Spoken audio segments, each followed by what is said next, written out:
thunder, so that was kind of fun. A little bit of hail, too. It was a little scary out there this morning. I mean, we started off March, thankfully, with some good rainfall, something we haven't heard in quite some time. These past couple of days, good indoor napping weather, I'd say, and we do get that trend here in the next couple of days as we're going to see very little sunshine peeking through. So right now, looking at our radar, we don't have any more severe thunderstorm warnings. They went ahead and canceled the one near Haskell. Now we're just dealing with some near non-severe storms, but still producing a little bit of some hail within that, and also some strong winds and heavy downpours, but some good beneficial rain finally moving through along portions of I-40 and now pushing further towards the east. Here in Tulsa, we're not worried about severe storms tonight, so if you do have plans, it's going to be gloomy, could see some light drizzle, but for the most part, we're looking at more dry conditions for the rest of tonight. Now, areas along I-40, a little bit of a different story for you. We're going to keep some of these storms continue to push further towards the east. I wouldn't rule out additional storms developing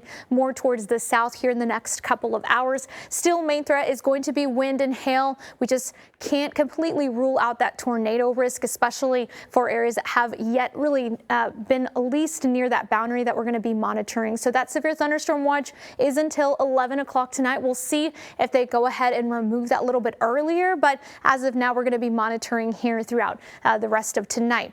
Looking across some cameras, still overcast skies. That's all we're going to be monitoring for today. This is all on our Bob Hurley RV weather camera network. Currently right now at about 55 degrees. You can really see where that boundary is currently stationed, and that is where we're going to be monitoring for those storms to develop. So if you're behind that, things are looking good and quiet for the rest of this evening into tonight. And then as we go into the overnight hours, we'll continue to watch just some spotty showers or storms here, especially further towards our southeastern counties. As we go into Thursday morning, a few light rain showers can't be ruled out, but most of us are looking at a dry Thursday. So for those kiddos, there's no need to have the major rain gear on hand. I'd definitely just have an umbrella in your car, but most of Thursday is looking dry. We see those southerly winds returning as we go throughout most of your Friday. It is still dry. It's not going to be until late Friday night where we're going to be monitoring a front that's going to be inching its way closer. Now with the latest data, still trending a little bit later. So unfortunately, this does look to be a nighttime event. Here's about 9 o'clock at night. Timing will still change as we get closer. It's still a couple of days away, but we're still monitoring a later event as that line pushes through here. Tulsa, here's about 11 o'clock. Slow moving front will continue to push further towards the southeast. Still all modes of severe weather possible. This is going to be a line of storms as it pushes southeast. After that, just going to keep some rain chances in the mix. Not severe for Saturday morning into early afternoon, and then most of your day for the rest of the weekend is actually looking fairly dry. So for tomorrow, here's the risk. Mainly further towards the west.